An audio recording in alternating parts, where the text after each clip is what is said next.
என் திருமணத்திற்குப் பிறகு என் கணவர் ஒரு பெண்ணுக்கு அடிமையாகிவிட்டார்.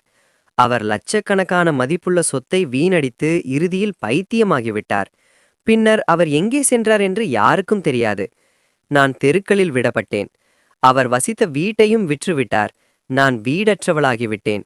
பின்னர் நான் சென்னைக்கு சென்று ஒரு தையல் இயந்திரத்தில் வேலை செய்ய ஆரம்பித்தேன். நான் ஒரு அறையை வாடகைக்கு எடுத்தேன். ஒருமுறை மாலையில் ஒரு இளைஞன் வீட்டில் தங்கியிருந்தேன். அந்த நேரத்தில் நானும் அந்த இளைஞனும் அவரது சிறிய மகளும் இருந்தோம். மகள் தூங்கச் சென்றிருந்தாள். வெளியே இருட்டாக இருந்தது. அன்று இரவு அந்த இளைஞன், என் பெயர் துளசி, நான் ஒரு சிறிய கிராமத்தில் வசிக்கிறேன். என் வீடு மண்ணால் ஆனது. கூரை வேயப்பட்டது. நான் தோற்றத்தில் மிகவும் அழகாக இருந்தேன். அப்போது எனக்கு 25 வயதுதான். நான் என் படிப்பை முடித்திருந்தேன். என் குடும்பத்தினர் எனக்கு ஒரு நல்ல துணையை தேடிக் கொண்டிருந்தனர். கடந்த வருடம் நான் ஒரு நல்ல குடும்பத்தில் திருமணம் செய்து கொண்டேன். அவருடைய குடும்பம் மிகவும் பணக்காரர்கள். ஆனால் நான் திருமணம் செய்து கொண்ட பையனின் பெற்றோர் அவர் குழந்தையாக இருந்தபோது இறந்து விட்டார்கள். அவர் தனியாக வசித்து வந்தார். வீட்டில் நிறைய சொத்து இருந்தது. அவருக்கு விலையுறந்த கார்கள் இருந்தன. நான் என் படிப்பை முடித்தவுடனேயே இந்த திருமணம் நடந்தது. என் கணவரின் பெயர் விருமாண்டி. திருமணத்திற்கு பிறகு விருமாண்டி என்னை மிகவும் நேசித்தார். ஆனால் திடீரென்று ஒரு பெண் அவரது வாழ்க்கையில் வந்தார். அதன் பிறகு அவர் நடத்தை மாறத் தொடங்கியது. அவர் என்னை வெறுக்கத் தொடங்கினார். அவர் என்னை அடிக்கத் தொடங்கினார். என் இருப்புக்கு எந்த மதிப்பும் இல்லை. அவருக்கு நிறைய பணமும் கார்களும் இருந்தன. இதனால் பல பெண்கள் அவரிடம் பழக ஆரம்பித்தனர். அவர் நாள் முழுவதும் அவர்களுடன் சுற்றித் திரிந்தார். அவர்களின் இந்த குணத்தால் அவர் தனது வேலையை கூட விட்டுவிட்டார். மெதுவாக அவரது செல்வம் அனைத்தும் முடிவுக்கு வரத் தொடங்கியது. ஊர் சுற்றுவது, விருந்துகளில் பணம் செலவழிப்பது என்பது அவரது பொழுதுபோக்காக மாறியது. ஒரு வருடத்தில் அவர் முற்றிலும் அழிந்து விட்டார். கோடிக்கணக்கானருக்கு சொந்தக்காரரான விருமாண்டி எப்போது ஏழையானார் என்று கூட அறியவில்லை. இவை அனைத்திற்கும் பிறகு அவர் மனதளவில் உடைந்து போகத் தொடங்கினார். ஒரு பைத்தியக்காரனைப் போல நடந்து கொள்ளத் தொடங்கினார். கிராமத்தில் இங்கும் அங்கும் அழைந்து கொண்டிருந்தார். அவரது வார்த்தைகள் புரிந்து கொள்ள முடியாதவை. அவர் தொடர்ந்து முணுமுணுத்துக் கொண்டே இருந்தார். இதையெல்லாம் நான் அமைதியாக பொறுத்து கொண்டு அவரை கையாள முயற்சித்தேன். பணத்தை பாதுகாப்பாக வைத்திருக்க சொல்லிக் கொண்டே இருந்தேன். இப்படி வீணாக செலவு செய்யாதீர்கள் என்றேன். ஆனால் அது எந்த விளைவையும் ஏற்படுத்தவில்லை. கடைசியில் நாங்கள் எங்கள் வீட்டை விற்க வேண்டியிருந்தது. கார்கள், நிலம், பங்களா எல்லாம் போய்விட்டது. நாங்கள் எல்லாம் இழந்து தெருவுக்கு வந்துவிட்டோம். இதனால் அவரும் கிராமத்தை விட்டு வெளியேறினார். எங்கள் வீட்டை வாங்கிய உரிமையாளர் என்னை அங்கிருந்து வெளியேற்றினார். என் கணவர் ஏற்கனவே பைத்தியமாகிவிட்டார். அவர் எங்கே போனார்? அடுத்து அவருக்கு என்ன நடந்தது என்று யாருக்கும் எதுவும் உறுதியாக தெரியவில்லை. சிலர் அவர் ஒரு காரின் அடியில் சிக்கி இறந்துவிட்டார் என்று கூறுகிறார்கள். சிலர் அவர் பைத்தியமாகி காட்டில் எங்கேயாவது சென்று விட்டார் என்று கூறுகிறார்கள். என் கணவர் உயிருடன் இருக்கிறாரா இல்லையா என்பதை என்னால் புரிந்து கொள்ள முடியவில்லை. எனக்கு ஒன்றும் புரியவில்லை. எதுவும் தெளிவாக தெரியவில்லை. என் மீதான மன அழுத்தம் மிகவும் அதிகரித்து வாழ்வது கடினமாகிவிட்டது. இதையெல்லாம் கேட்டு என் பெற்றோர் கூட அதிர்ச்சியடைந்தனர். கடந்த சில மாதங்களாக நான் இந்த பிரச்சனையில் மூழ்கியிருந்ததால் வானத்தை பார்க்க கூட பயந்தேன். வலி மிகவும் ஆழமாக இருந்ததால் என்னால் அதை தாங்க முடியவில்லை. பிறகு இப்படி உட்கார்ந்திருப்பதால் எதுவும் நடக்காது என்று முடிவு செய்தேன். நான் ஏதாவது செய்ய வேண்டும். நான் சென்னைக்கு போகிறேன். அங்கே ஏதாவது வேலை செய்வேன் என்று என் பெற்றோரிடம் சொன்னேன். முதலில் என் குடும்ப உறுப்பினர்கள் மறுத்துவிட்டார்கள். ஆனால் அவர்கள் என் நிலைமையை பார்த்து சம்மதம் சொன்னார்கள். நான் ஒரு பையை எடுத்துக்கொண்டு சென்னைக்கு வந்தேன். சென்னையில் ஒரு இடத்தில் தையல் இயந்திரங்களில் வேலை செய்ய புதிய பெண்கள் வேலைக்கு தேவை என்று என் நண்பர் ஒருவரிடம் ஏற்கனவே என்னிடம் கூறினார். நான் அங்கு சென்று வேலை கேட்டேன். எனக்கு அங்கு தையல் வேலை கிடைத்தது. ஆரம்பத்தில் எனக்கு எதுவும் சரியாக தைக்க தெரியாது.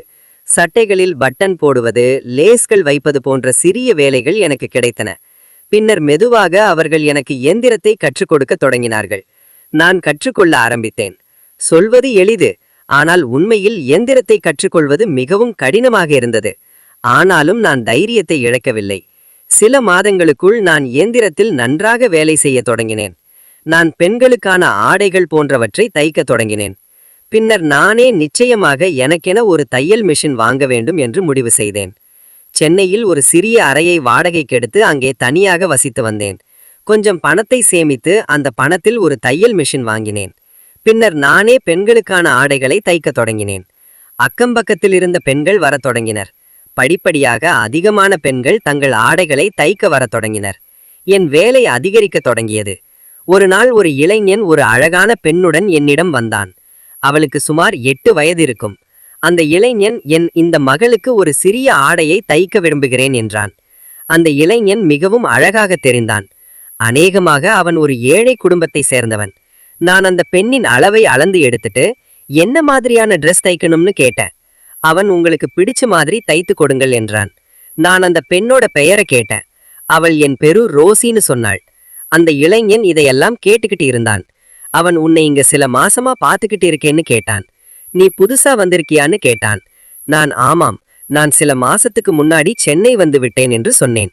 என் கணவர் பைத்தியமாகி எங்கே போனார் என்று தெரியவில்லை.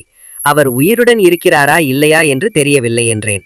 இதை கேட்டு அவர் ரொம்ப வருத்தப்பட்டார். அவர்கிட்ட அவர் மகள் ரோசியை பற்றி கேட்டேன். அவளை பற்றி நான் அவங்க கிட்ட கேட்கப்போ என் பொண்ணுக்கு அம்மா இல்லைன்னு சொன்னான். அவங்க அம்மா எங்கே போயிட்டாங்கன்னு கேட்டேன்.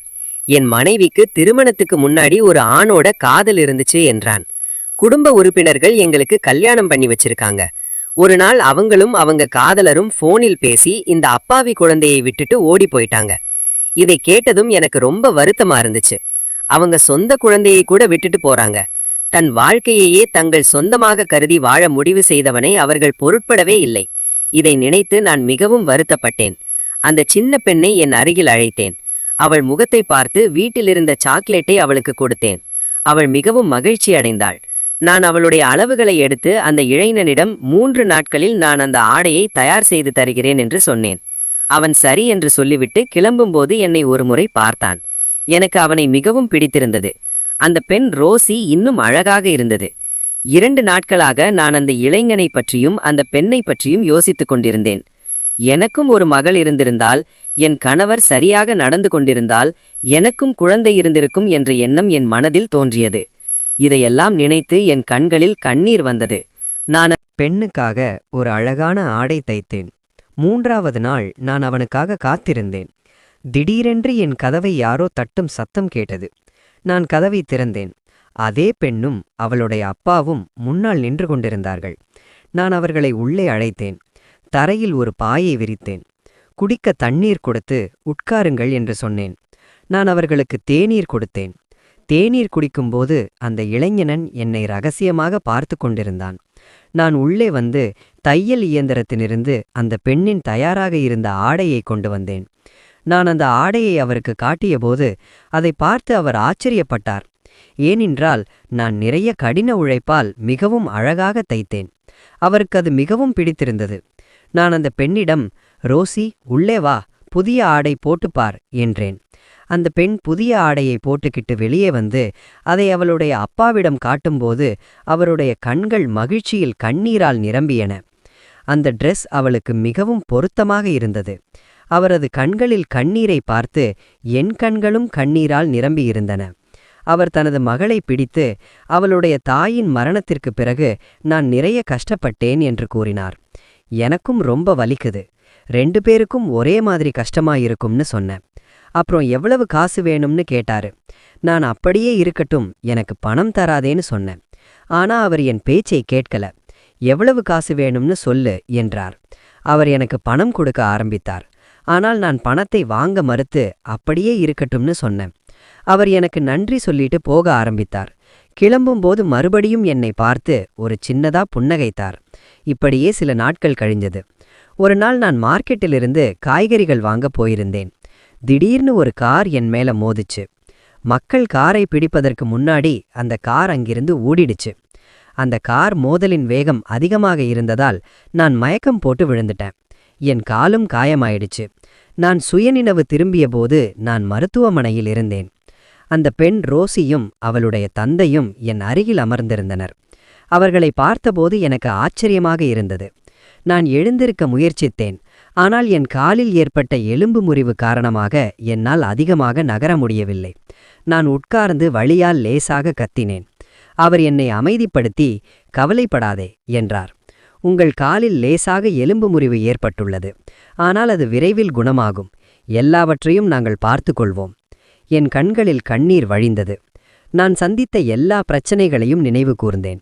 அவர் எனக்கு ஆறுதல் கூறினார். அவர் என்னை ஊக்கப்படுத்தினார். மருத்துவர் வந்து என் காலில் பிளாஸ்டர் பூசினார். நான் மருத்துவமனையில் ஓரிரு நாட்கள் தங்கினேன். அந்த பெண் ரூசியும் அவளுடைய தந்தையும் என்னை நன்றாக கவனித்துக் கொண்டார்கள். 3வது நாள் நான் மருத்துவமனையிலிருந்து டிஸ்சார்ஜ் செய்யப்பட்டேன். இருவரும் என்னை அழைத்துச் செல்ல வந்தார்கள். அவர்கள், உன்னை இங்கே யார் கவனித்துக் கொள்வார்கள்? நீ எங்கள் வீட்டிற்கு வா என்றார்கள். நான் அவர்கள் வீட்டிற்குச் சென்றேன். அவர்கள் என்னை அவர்களின் அறையில் ஒரு இடத்தை கொடுத்தார்கள். அவர் எனக்கு ஒரு உதவி செய்தார். அவருடைய அன்பையும் மனிதாபிமானத்தையும் நான் உணர ஆரம்பித்தேன். அவர் மீது எனக்கு மிகுந்த மரியாதை ஏற்பட்டது. அவர் தனது சொந்த கைகளால் உணவு சமைத்து எனக்கும் அவரது மகள் ரோசிக்கும் உணவளிப்பார். மெதுவாக நாட்கள் செல்லத் தொடங்கின. நான் பெருமளவில் குணமடைந்தேன். இப்போது நான் நடக்க கற்றுக்கொள்ள வேண்டியிருந்தது. அவர் எனக்கு ஆதரவாக தோள் கொடுப்பார். நான் அவரது ஆதரவோடு மெதுவாக நடக்கத் தொடங்கினேன். அவரது ஆதரவில் ஒரு வித்தியாசமான அமைதியையும் சொந்தத்தையும் கண்டேன். எங்கள் இதயங்களில் ஒருவருக்கொருவர் ஒரு அன்பு இருந்தது. அவர் மீதான அன்பு என் இதயத்தில் பிறக்கத் தொடங்கியது. அவர் என்னை மிகவும் கவனித்துக் கொண்டார். சில நாட்களுக்குப் பிறகு நான் இப்போது திரும்பிச் செல்ல வேண்டும் என்று சொன்னேன். நீங்கள் என்னை மிகவும் நன்றாக கவனித்துக் கொண்டீர்கள். நீங்கள் எனது மருத்துவமனை கட்டணத்தையும் செலுத்தினீர்கள். நான் படிப்படியாக எல்லா பணத்தையும் திருப்பித் தருகிறேன். ஆனால் அவர் அது தேவையில்லை என்று கூறினார். என் மகளின் துணிகளுக்கு நீங்கள் பணம் வாங்காதது போல உங்கள் இந்த மருத்துவமனை கட்டணத்தை நான் ஒருபோதும் வாங்க மாட்டேன் என்றார். இதைக் கேட்டு என் கண்களில் கண்ணீர் விட்டேன். நான் அலற ஆரம்பித்தேன். பின்னர் அவர் என்னிடம் வந்தார். அவர் என் கண்ணீரை துடைத்து எனக்கு ஆறுதல் கூறினார். அவருடன் இருப்பது எனக்கு மிகவும் மகிழ்ச்சியாக இருந்தது. அவர் மகள் வெளியே விளையாடிக் கொண்டிருந்தாள். நான் கண்ணீர் விட்டு அழுது, எனக்கு இவ்வளவு உதவி செய்தவர்கள் யாருமில்லை என்று சொன்னேன். என் கணவன் கூட இல்லை. பிறகு நான் எழுந்து, நான் நாளை கிளம்புவேன் என்றேன். ஆனால் இன்று நாம் ஏதாவது நல்லதை சமைப்போம். இன்று நான் உங்களுக்கு சமைத்து உணவளிப்பேன் என்று சொல்லி சிக்கன் பிரியாணி செய்ய முடிவு செய்தோம். அவர் பிரியாணிக்கு தேவையான அனைத்து பொருட்களையும் சந்தையிலிருந்து கொண்டு வந்தார். நான் மிகவும் சுவையான உணவை சமைத்தேன். ரோசிக்கு பாயாசம் செய்தேன். மாலையில் நாங்கள் மூவரும் ஒன்றாக இரவு உணவு சாப்பிட்டோம். நான் அவர்களுடன் நேரம் செலவழித்ததில் எனக்கு மிகவும் மகிழ்ச்சி. கடந்த பல மாதங்களாக இவ்வளவு மகிழ்ச்சியையும் அக்கறையையும் நான் எங்கும் அனுபவிக்கவில்லை. ரோசியும் என்னை மிகவும் கவனித்துக் கொண்டாள். அவள் மீண்டும் மீண்டும் என்னிடம் வருவாள். நான் அவளுடைய அம்மா என்று அவள் நினைத்தாள். என்ன செய்வது என்று எனக்கு புரியவில்லை. ஆனால் நான் அவளை விரும்ப ஆரம்பித்தேன். நான் அவளை நேசிக்க ஆரம்பித்தேன். இரவு உணவுக்குப் பிறகு நாங்கள் நீண்ட நேரம் பேசிக்கொண்டே இருந்தோம். நாங்கள் இருவரும் சோகமாக இருந்தோம். ஏனென்றால் எங்கள் வாழ்க்கையில் எங்களை ஆதரிக்க யாருமில்லை. நான் மிகவும் சோகமாக இருந்தேன். அவர் மகள் தூங்கிக் கொண்டிருந்தாள். அவள் என் மடியில் இருந்தாள். நான் ரோசியை பார்த்து கொண்டிருக்கும்போது அவர் என்னை பார்த்து கொண்டிருந்தான். நீ என்ன பார்க்கிறாய் என்று நான் சொன்னேன். அவள் அம்மா தன் வாழ்க்கையை விட்டு பிரிந்த பிறகு என் மகள் மிகவும் தனிமையாகிவிட்டாள் என்றான் அவன். அவன் உன்னில் தன் தாயை தேடுகிறாள் என்று நினைக்கிறேன். இதைக் கேட்டதும் என் இதயம் மிகவும் சோகமாக விட்டது. என் கண்களிலிருந்து கண்ணீர் வழிய ஆரம்பித்தது.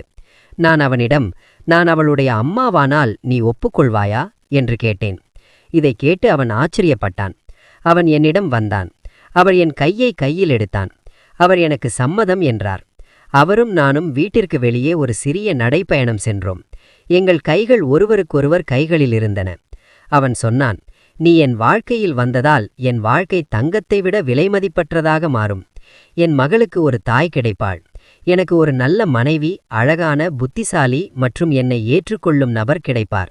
உன்னை போன்ற கடின உழைப்பாளி, நேர்மையான மற்றும் கடனை அடைக்கும் நபர் என் வாழ்க்கையில் வந்தால் பிறகு என் வாழ்க்கையும் ஸ்வர்க்கத்தை விட அழகாக மாறும். இப்படி பேசிக்கொண்டே நாங்கள் இருவரும் வெகு தூரம் சென்றோம். கைகளை பிடித்து கொண்டோம்.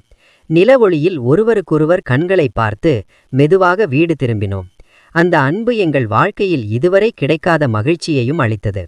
நாங்கள் ஒருவரை ஒருவர் மிகவும் நேசித்தோம். பின்னர் நிம்மதியாக தூங்கினோம். இப்போது நான் இங்கேயே இருப்பேன் என்பதால் எங்கும் செல்ல வேண்டிய அவசியமில்லை. நான் என் வீட்டிலிருந்து தையல் இயந்திரத்தை எடுத்துக்கொண்டு அவர் வீட்டிற்கு வந்தேன். இப்போது நாங்கள் இருவரும் வேலை செய்கிறோம். நாங்கள் மற்றும் எங்கள் குடும்பம் மெதுவாக முன்னேறி வருகிறோம். நாங்கள் இருவரும் எங்கள் பெண் ரோசியை மிகவும் நேசிக்கிறோம். நான் அவருக்கு ஒரு தாயின் அன்பை கொடுக்கிறேன். என் கணவன் எனக்கு ஒரு கணவனின் அன்பை கொடுக்கிறார். நான் அவருக்கு ஒரு மனைவியின் அன்பையும் கொடுக்கிறேன். நாங்கள் இருவரும் இப்போது மிகவும் மகிழ்ச்சியாகவும் அன்பாகவும் ஒன்றாக வாழ்கிறோம். இந்த கதை உங்களுக்கு பிடித்திருந்தால் சேனலை சப்ஸ்கிரைப் செய்யுங்கள். வீடியோவிற்கு ஒரு லைக் செய்யுங்கள். மீண்டும் ஒரு சுவாரஸ்யமான கதையுடன் உங்களை சந்திக்கிறேன். நன்றி.